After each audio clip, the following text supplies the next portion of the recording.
Заболевания суставов на сегодняшний день встречаются не только у пожилых людей, но и молодых мужчин и женщин. Эти проблемы настигают и наше питание. Это один из самых важных факторов, которые влияют на здоровье наших суставов. Наши суставы и хрящи, и связки – это очень сложные анатомические образования, и на протяжении всей жизни им нужен соответствующий уход и внимание. В этом видео я собрал те продукты, которые вредят нашим суставам и которые нужно исключить из нашего рациона. Если у вас уже есть болевые ощущения, то это, конечно же, необходимо делать срочно. Но если у вас еще боли нету, то об этом необходимо знать в целях профилактики, чтобы она не пришла когда-нибудь в будущем. Так что досматривайте этот ролик до конца, будет очень интересно и полезно, и так погнали. Друзья, обязательно подпишитесь на мой канал и на колокольчик тоже нажмите, не пропускайте моих новинок. Пункт номер 1. Это фосфаты и любые продукты, которые ими богаты. Что такое фосфаты? Это соль фосфорной кислоты. Конечно же, некоторая доля фосфатов нашему организму тоже нужна для поддержания естественных процессов жизнедеятельности, но, как говорится, все хорошо в меру. Дело в том, что в очень больших количествах фосфаты начинают нарушать наш кальциевый баланс. А чтобы как-то этот самый баланс восполнить, организм начинает забирать кальций из наших костей, и отсюда то и развиваются и остеопороз, и проблемы с зубами, снижение плотности нашей хрящевой ткани и так далее по списку. Поэтому-то и необходимо уделять внимание тому, сколько фосфатов мы употребляем с пищей. Что необходимо исключить? В первую очередь это обработанное мясо. Сюда будут входить различные сосиски и сардельки, ветчина, колбасы и так далее. То есть обработанное мясо не натуральное, настоящее, а прошедшее фабричную обработку. Дело в том, что, поев колбаски, мы можем очень легко одним только этим приемом пищи превзойти суточную потребность фосфатов нашего организма. И как дополнительные побочные эффекты мы можем получить замедление метаболизма, из-за чего можем набирать лишний вес. Также мы можем получить апатию и нарушение работы нашей сердечно-сосудистой системы, вообще говоря о вреде переработанного мяса. Я много раз говорил на этом канале, что в целом нужно отказываться от сосисок и сарделек и колбасок в пользу настоящего нормального мяса. Более того, фосфаты встречаются не только в переработанном мясе, но и в других продуктах. Например, это крабовые палочки. Если вы думаете, что крабовые палочки делаются из крабового мяса, то вынужден вас расстроить. Также фосфатов много в плавленном сыре.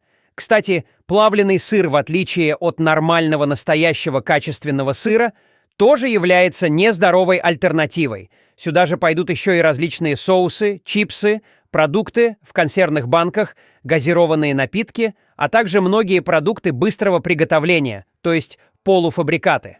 В целом, конечно же, эти продукты необходимо исключить из нашего рациона не только по соображениям сохранения здоровья наших суставов, хрящей и связок, потому что они влияют и на сердечно-сосудистую систему, и на перманентные процессы микровоспалений и так далее. Поэтому даже если коленки не болят, все равно лучше их исключить, а если уж болят, тогда тем более.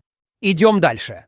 Следующий пункт – это различные маринады и копчености. Разумеется, если мы говорим о здоровом питании, то в любой здоровой диете это можно сказать, что табу. И мы все знаем, что копченая рыбка, маринованные грибочки, если мы их активно покушаем, очень быстро могут обернуться болями в животе. Но проблема расстройством ЖКТ не заканчивается потому, что наши суставы страдают не меньше, и причин здесь не одна. Во-первых, там те же самые фосфаты, а во-вторых, эти продукты содержат чрезмерное количество соли. До сих пор идет дискуссия, соль вредна, либо полезна, но ответ на самом деле есть. Соль, конечно же, полезна и необходима.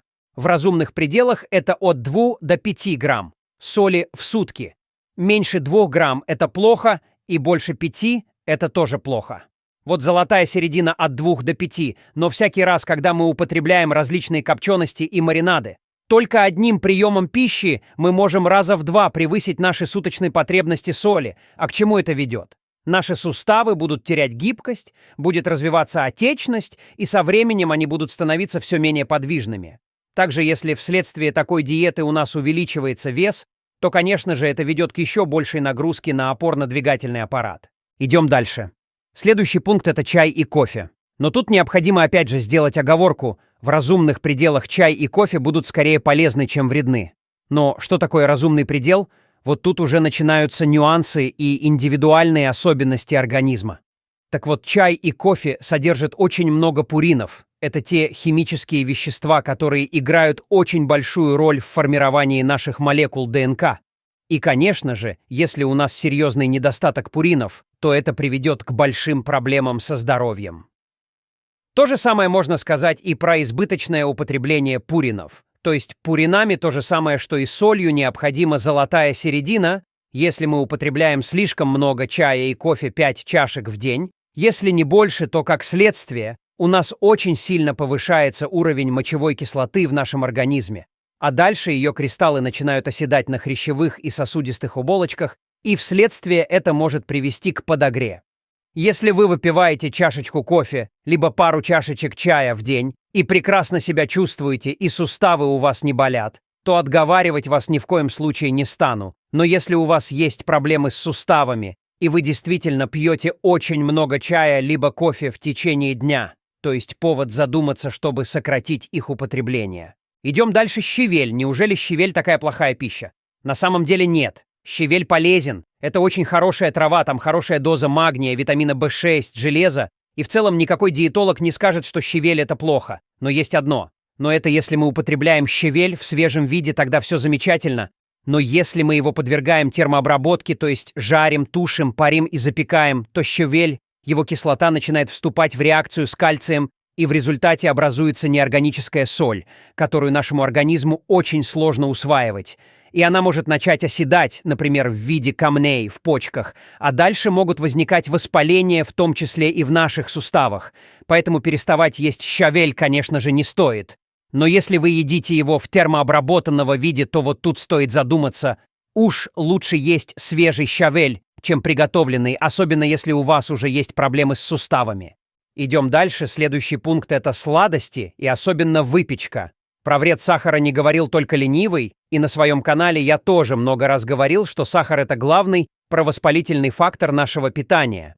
Сахар провоцирует перманентное микровоспаление, в том числе и в наших суставах. Также сахар нарушает синтез коллагена и способствует его разрушению. А коллаген — это главный строительный материал нашей соединительной ткани, то есть наша кожа, а также хрящей и сухожилий.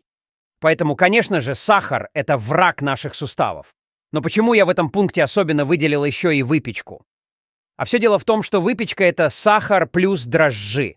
Так вот, если мы совместно употребляем сахар с дрожжи, то мы получаем солидную дозу все тех же пуринов, которые в свою очередь провоцируют подагру. Поэтому в целом, конечно же, диетологи рекомендуют отказываться от этих кондитерских изделий, различных сладких булочек и так далее. Но если уж есть проблемы с суставами, то значит об этом стоит задуматься еще серьезнее. Кстати, друзья, а напишите в комментариях, а вы что из этого едите, или, быть может, вы от чего-то принципиально отказались из этого списка. Поделитесь вашим мнением или опытом. Будет интересно. На этом закончим ролик на канале. Можете найти много интересных видео о пользе и вреде овощей и фруктов, а также о болезнях и способах их лечения. Поэтому прошу не забыть подписаться на канал и нажать на колокольчик. Еще буду благодарна, если поставите лайк и поделитесь роликом с родными и близкими. С вами был канал Полезные Совии. До новых встреч! До.